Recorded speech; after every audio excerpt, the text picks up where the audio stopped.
Welcome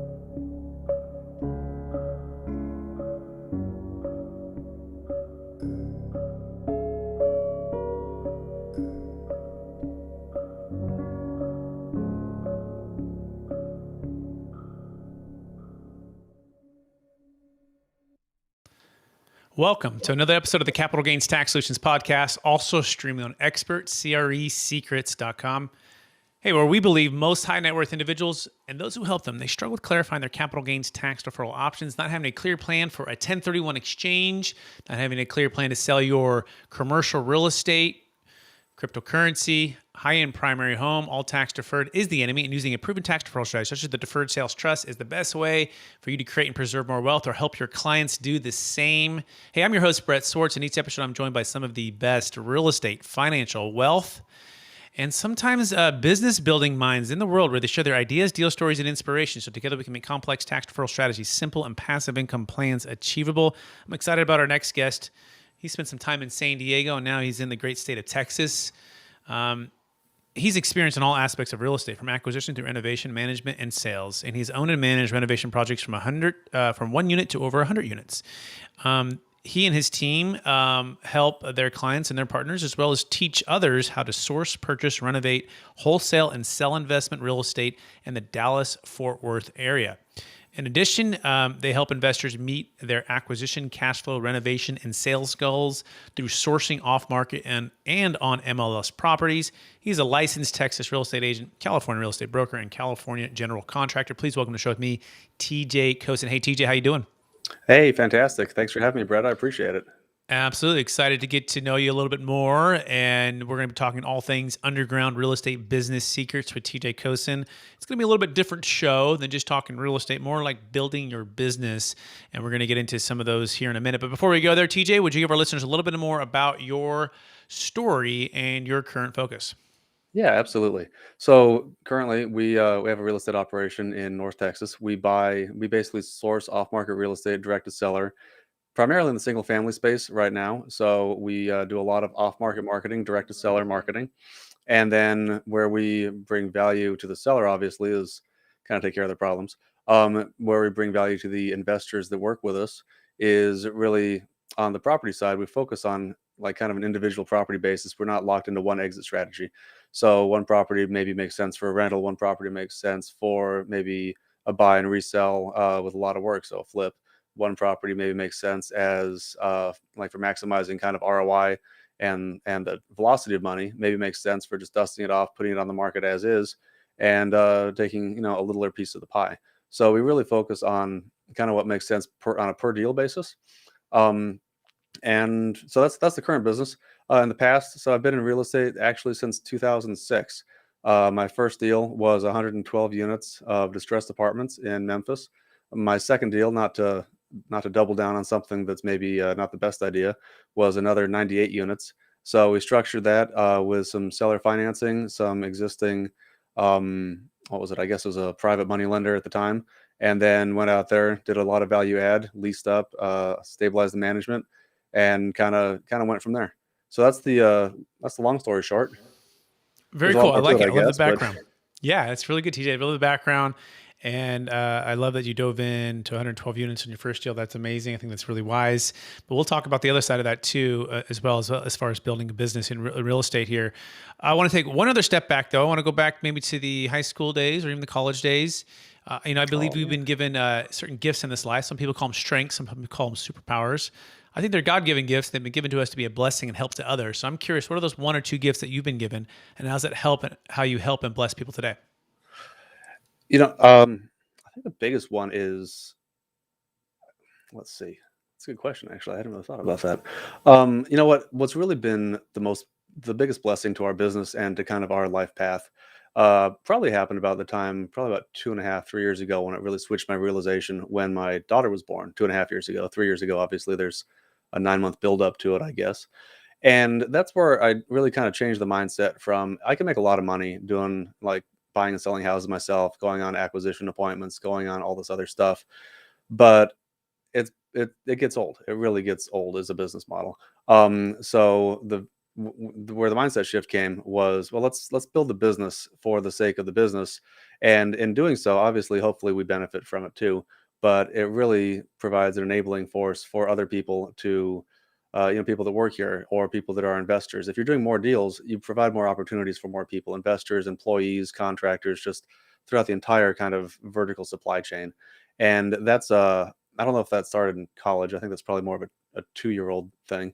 In college, dude, I was a little unfocused in college. I got 2 degrees, I got 2 minors, and I didn't really know what I wanted to do when I grew up. So I'm not one of those entrepreneurs that, C student, crappy, dropped out, hustler kind of mindset. I was pretty good student. Just kind of I enjoyed the learning process, and I think that applied later in life. Actually, something a lot of people maybe don't really think about that much. Excellent. So enjoying the journey of learning, right? I think so. And the curiosity of multiple degrees, as well as wanting to build something that just was more than just yourself, helping and Hmm. blessing others. Would you say those are a good summary of your gifts?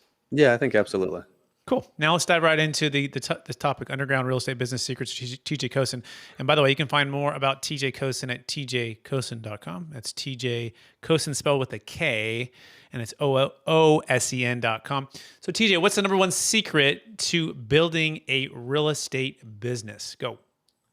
Yeah, first of all, finding out what your niche is and then focusing on it, I think is maybe that's two different secrets. But if you figure out each one of those and just focus on kind of one linear thing, then that's the way to have success. Too many people that get into real estate, they start out doing one thing and then they get the shiny object syndrome. They go, well, I can do this too, and I can do that too. And they go all over the place. And really, like the take like a marketing strategy, for example. Most marketing strategies in real estate can work if you do them correctly, but they can absolutely work wrong if you just like superficially touch on them and then bounce to the next one and kind of grift around. So I think if you want to build a rental portfolio, you ought to focus on maybe what your ROI is, what your target like property demographic is, your property kind of profile is, and then focus on building that. And try not to get distracted until you're ready to get distracted. Once you have one solid core business competency that you're really, really good at, then you can start adding on separate kind of, either verticals or horizontals that complement or supplement your business. But start with one thing and do that really well first.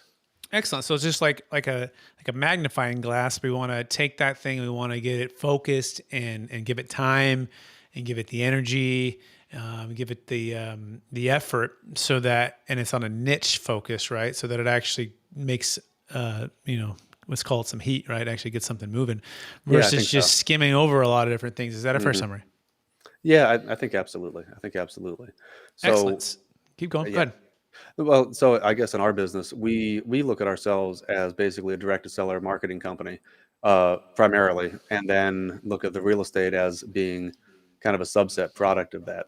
So our core business is the marketing side, the deal acquisition side, finding decent deals for ourselves and for our investors, and then obviously all the things that go along with that, dealing with the seller in terms of providing solutions, offering options to them, that kind of stuff.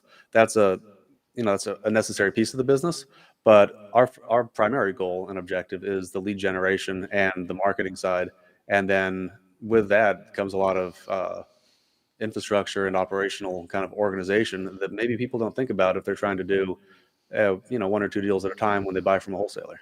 Excellent. So I think the mindset shift would be, we're in the business of direct to seller marketing as the first Hmm. thing. Number two, the product happens to be real estate that we're acquiring or solving problems for. And then three, the way we do that is by solving those problems for those individuals. Is that a fair summary?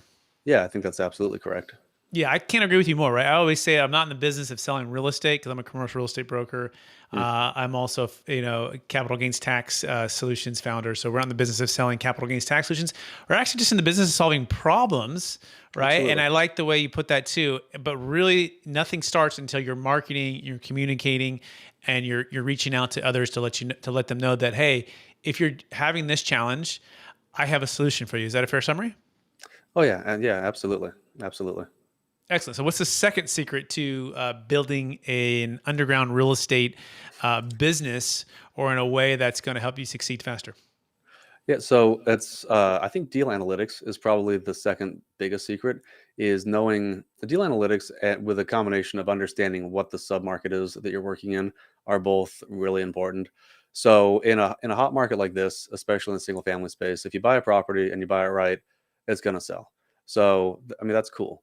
But for folks that are maybe newer in the market that haven't really known anything except for just a really good market, as if things start to cool off, and I'm not necessarily projecting the future because I don't know how to do that very well, but if market dynamics change, then understanding what the inherent risks are with the property, I think are really important.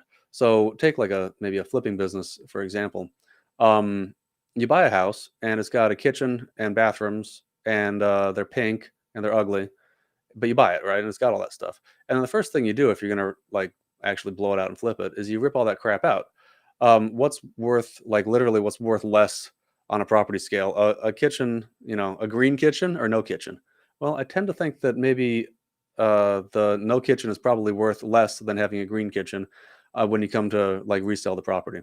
So really understanding what the inherent risks are when you get into any kind of business venture, I think are really important. So obviously also on the operational side, understanding the marketing risk about, we're going to spend a lot of money, toss a lot of money out there. And if we're not tracking where it's going and what it's doing, then we risk just burning money and not having an ROI on that. So I mean, those are both like just tracking your stuff and knowing what your actual business is, I think is really important.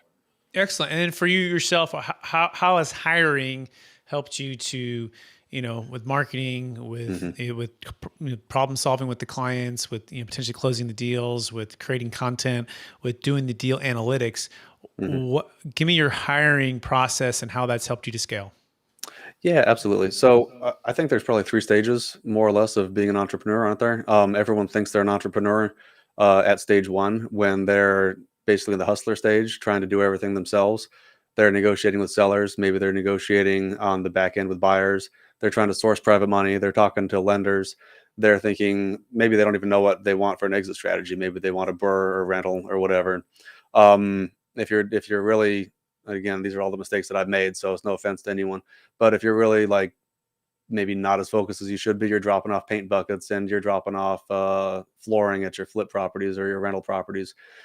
You're changing out a doorknob yourself. If you're there and the doorknob needs to change, that's fine, but that's not a business model. Um, so what hiring and expanding really does is, so that's step one, the hustler step. Step two is take it to the business owner phase, and that doesn't necessarily mean that you're an entrepreneur, but it means that you start to figure out, well, what can I outsource? The easiest thing to outsource, construction. I mean, relatively easily. I can put in tile. I've done it because I'm not the smartest guy. I like making mistakes first, but you don't want to do that necessarily yourself. If you want to scale and expand. Now, if you want to have a couple rentals, that's a different issue. But what bringing on operations guys and sales guys and acquisitions guys really does for the company is it allows you to free up more of your time, your most valuable resource, for pursuing what your core competency should be, which is actually building the business itself. And building the business, again, goes back to in my market anyhow, lead gen and scaling the top of the funnel kind of products. Excellent. Okay. So first stage, hustler stage, doing everything yourself, right? Entrepreneur, right? Entrepreneur wannabes, right? Or you got I to think start so. somewhere, right? Yeah, We all it's no started offense to somewhere. them. Number two, business owner or starting to become more of a business owner by outsourcing, let's say certain things that are less going to move the business, or they're going to move the business forward. They're necessary, but they're hmm not the highest and best use of your time and your energy. And this is, Exactly. and part of how you get out of that is get some sales, some operations, some acquisition, sales professionals, and those are all separate, right? I mean, maybe you should define that: sales, operations, acquisitions. How are they separate, or do you have some overlap? Yeah, well, there's always some overlap. I can share with you like an org chart if you want. It might be useful. So basically, we got and we're, by the way, kind of stuck in the third phase would be the entrepreneurial phase where you kind of phase yourself out of the day-to-day operations, and that's probably one of the toughest steps to actually get to. So that's what we're working on. That's what everyone's working on, I think. So our first hire was acquisitions because if we're good at generating leads for distressed sellers, then everyone thinks, well, no one can negotiate the deal better than I can, and no one can take care of this lead better than I can, and all that stuff. That's all the mental lies that we tell ourselves about why we're the best at this. And that's not the case. We're maybe really good at generating leads, but some of those leads, if you have too many of them, they're going to fall through the cracks and you're not going to follow up. So maybe we're catching and cherry picking the best deals when we're doing all these different like horizontal aspects of the business. when we hire an acquisitions individual, their entire job is converting leads to deals. And that means that, inherently they should ideally be better than you. And that was one thing that I found out once I started hiring out for that job is they would negotiate sometimes better deals than I would. And they would definitely catch more deals that would, maybe not the biggest profitable deals are the ones that are like catching like bonus deals, but the extra little bitty deals help pay for some of the operating expense and pay for them, and obviously also frees up your time for expanding into the business. Excellent. So let's talk about that converting leads to closings. I think that makes a whole lot of sense, right? Because we're all naturally have different strengths. Whether it be, and I think there's really four phases of every business, right? There's the attract, there's the convert, there's the deliver, and then there's the collect, right? Yeah, I think And it's fair. if you're the entrepreneur wearing all those hats, the business is really owning you and all your time and your energy, and you're probably not serving your ideal client or customer or partner or investor at the highest and best use of what you could be, and you're probably going to fall behind. So let's focus on the conversion part, because there's a lot of attraction and there's a lot of leads sometimes for businesses, but then sometimes you're right, they're all coming in. And so what was the, I guess either in the job description and or the training, or how did you separate yourself from having to be the person who was the attraction and conversion? What is the key, I guess, either metric or a KPI that you're doing to make sure that you don't fall back into the conversion part? Yeah, well, on a higher level than that, I just really don't like talking to sellers anymore because they all have the same problems, and I just get really kind of tired of hearing it. So that was more my initial motivation, and then once I realized that, oh shoot, some of these acquisitions guys can actually convert and deal with things better than I can, then it became an aspect of, well, okay, now our next step is maybe I'm a sales trainer where we're taking like sales training program as a company, running through scripting, running through like how to converse with sellers, really digging into, again, like fundamentally the job is it's not necessarily solving problems for home sellers, but it is providing solutions, and providing solutions in a framework that really works for the sellers. So it's not like a one size fits all, but you still have to cater what you are able to do to what the seller's needs are. So then the training goes into how do we train acquisitions guys to do that part. Excellent. Okay, great. Excellent. Yeah, and it's an art and a science, right? With all of these answers, right? It's not just like a one size fits all. But it is that focus on your role and your responsibility here is to take a lead who has interest and some motivation to actually convert and move the deal forward, and that's going to take scripting, it's going to take training, it's going to Mhm. take a focus on that. And when, again, just like the back to the niche part, it's almost like you're niching down each individual's role within the company, like the niche in the beginning, finding your niche to focus on building the business. And as you niche down on those roles and on those focus, naturally, if they're like, if they're a pitcher and they're pitching, they're throwing 150, 200 balls a day, right? Versus an Mhm. outfielder who's fielding 200 balls a day, or somebody who's just focusing on hitting, right? They're going to be better at what you put your time and energy in. Any thoughts, or is that a fair summary? No, I think that's absolutely the case. I think there's a lot of value to being acquainted with each piece of the business. So again, I started out, I know how to lay tile. So now you know if a tile guy is actually doing the job right. Did a lot of acquisitions back in the day.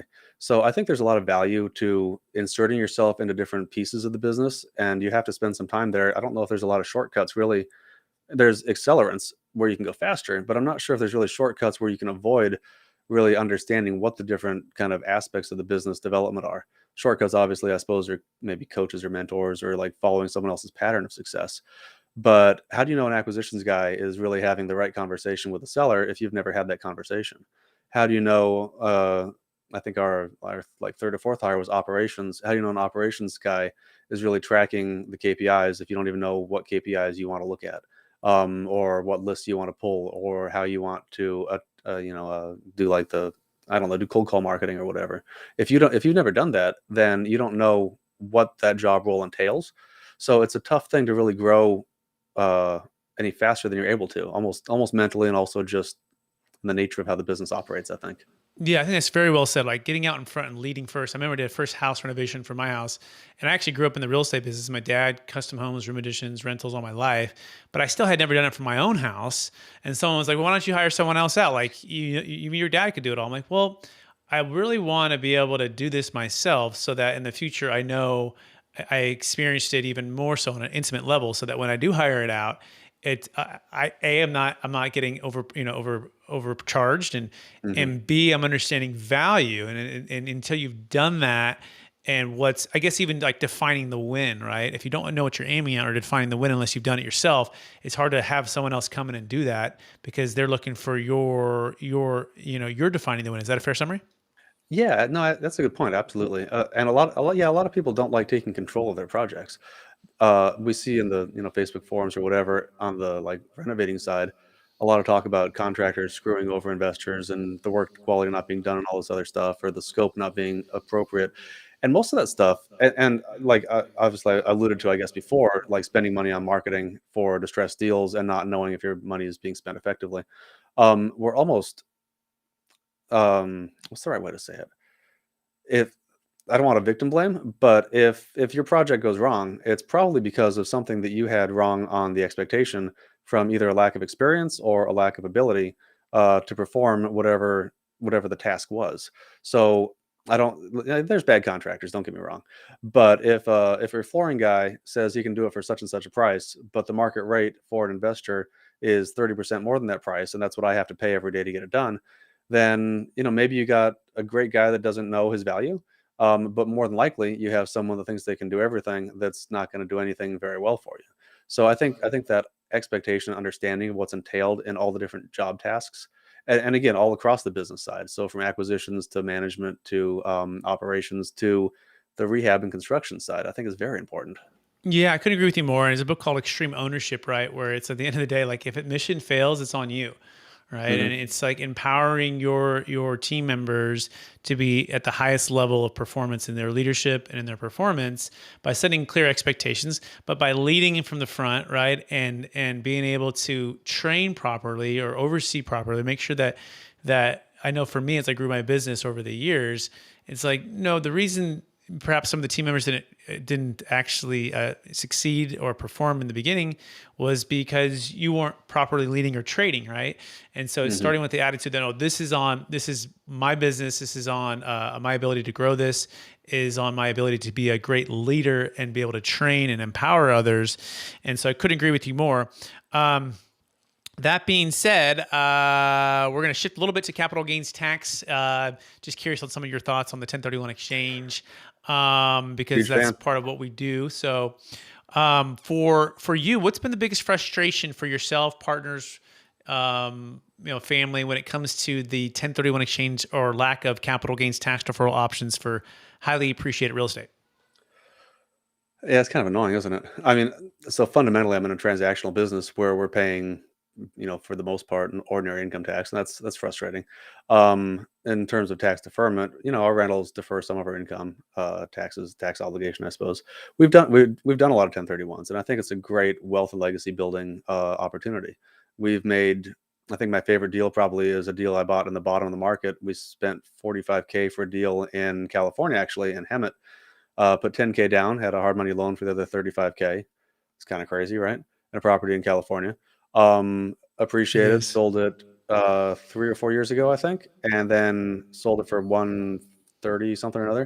1031 that money into a property that actually our company sourced out here through our marketing, and that property's worth 225, I think, right now. So no capital gains tax on that one. That's nice. I don't know, it's fun anytime you can turn 10K into 225K without really a whole lot of risk, then and without the tax obligation, it's awesome. So I think it's a fantastic tool. It's an amazing tool, right? Especially if you have a deal lined up like that, right? And you were able to buy low and find an Mhm. opportunity. The challenge becomes when you can't, or you run out of time or you don't have that thing lined up to roll into that. Have you ever, I don't know, the 112 unit that you bought, and maybe you still own it. But have you sold anything larger and faced the 1031, or is it any challenges with that? Yeah, that sort of. It's more of a family thing, really. We sold a large property in California back in the day, and we 1031'd out of it. And yeah, there's definitely struggle. What I liked about that single family deal, definitely that you kind of touched on, was we controlled pretty much every aspect of it. So we controlled the sale, we controlled the acquisition of the corresponding buy property. So the timeline wasn't really an issue for us. I guess the issue that people definitely bump into is in the identification and the closing timelines that are set out in the 1031 requirements. So that's always a bit of a struggle. I mean, there's a risk of, I've seen other investors where they get put into maybe deals that they maybe really shouldn't be in because they think that they have to place their money in a certain time frame. So I think there's a lot of kind of lack of understanding about the urgency and requirement for knowing what you can place your money in. I know what on the commercial side, sometimes folks say, "Oh, 1031 money." They think, "Well, that means that I can charge you more because you have to buy my property." So there's a risk to that without knowing kind of what you're getting into. People don't really talk about that side, do they? That much? Yeah, no, that's exactly right. We call it the shotgun wedding, right, TJ, where you got to get engaged in 45 days and married in Yeah, 180. And when the seller knows you're in a shotgun wedding, you're probably going to make the best decision. And oftentimes you're buying something that you wouldn't necessarily purchase if it wasn't for the tax tail wagging the investment dog. We liken sure. that to Blockbuster way of doing things, but there's now a way that's pretty cool. It's called a deferred sales trust. We liken that to Netflix.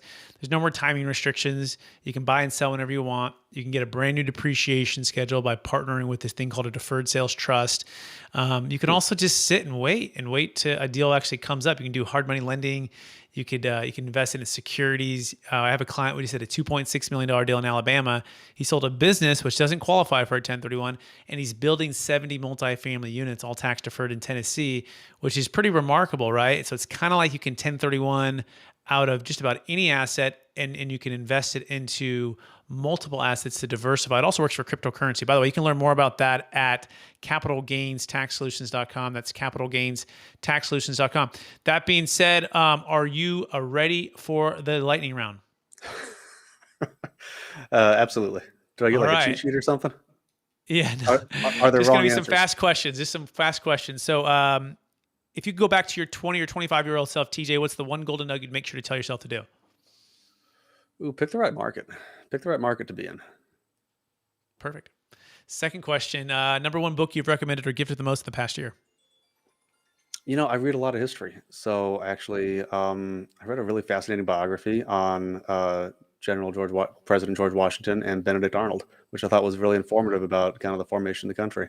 I read a lot of business books, but not as many as I used to because at some point they kind of all say the same thing, I guess.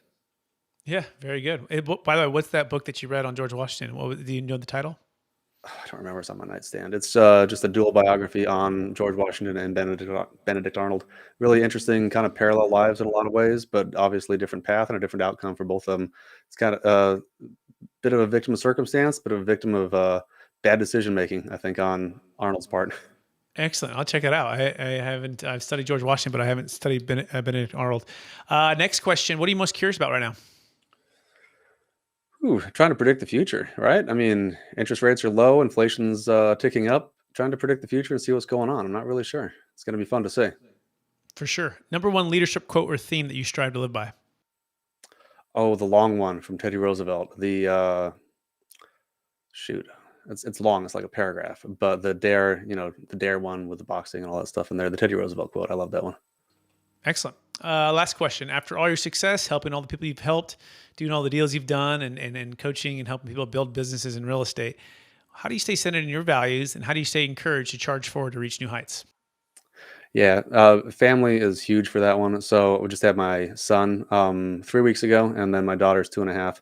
So that really reevaluated kind of priorities. When I don't know if you can really even grow up without having kids. No offense to people that don't have them, but when you really have something that's 100% like requiring of you, it really changes your mindset. I'm not a big believer in maybe wealth legacy as I am. I mean, which is interesting for a kind of tax show. I think it's important. I think that's obviously important, but I think I'm a lot bigger believer in leaving a memory legacy and in a skill set legacy for other people. I think that provides so much more value.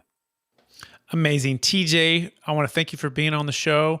I want to encourage you to keep using the gifts of helping others build and grow businesses, as well as keeping your learning and curiosity hat on to continue to grow yourself, so you can help more people as well. For our listeners who want to get in touch with you, would you remind them one last time what's the best place for them to find you?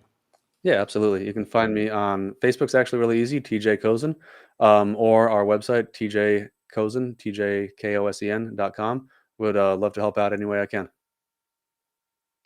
Amazing, TJ. Thanks for being on the show. And also want to thank our listeners for listening to another episode of the Capital Gains Tax Solutions podcast, also stream on expertcresecrets.com, where we believe most high net worth individuals and those who help them, they struggle with clarifying their capital gains tax deferral options. Not having a clear plan is the enemy, and using a proven tax deferral strategy, such as the Deferred Sales Trust, is the best way for you to save a failed 1031 exchange, eliminate the 1031 exchange, defer capital gains tax on the sale of cryptocurrency, primary home, or a business, so that you can create and preserve more wealth. You can go to capitalgainstaxsolutions.com to learn more about that.